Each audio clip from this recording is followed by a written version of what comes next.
Aviation civile de Madagascar, un projet ambitieux pour l'aéroport de Tolaga. La journée mondiale de l'aviation civile a été célébrée hier à l'hôtel Carlton.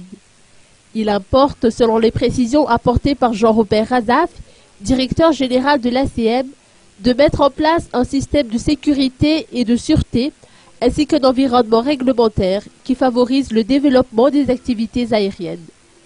Le défi à relever pour Madagascar consiste à exploiter les opportunités spécifiques. Il en est ainsi, selon le DG de l'ACM, de la possibilité de créer de nouvelles routes pour congestionner l'espace aérien ou encore la possibilité d'aménager des portes-avions.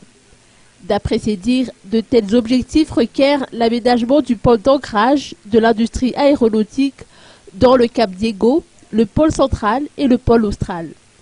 L'aéroport de Tolaga, a poursuivi le DG de l'ACM, est une position propice à la surveillance, mais aussi aux communications transocéaniques, notamment pour les services collectifs internationaux de navigation, de recherche et de sauvetage. Il estime qu'il est tout à fait possible d'ériger le tour de contrôle le plus élevé au monde sur ce site.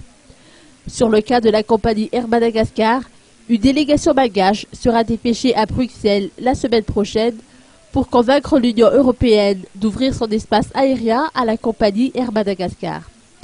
Cette délégation va préparer l'arrivée du comité technique au mois de février 2014. Une réunion du comité technique aura lieu au mois de mars, laquelle tranchera sur le retrait ou non de la compagnie Air Madagascar de sa liste B, a fait savoir Jean-Robert Razaf, DG de l'aviation civile de Madagascar, hier.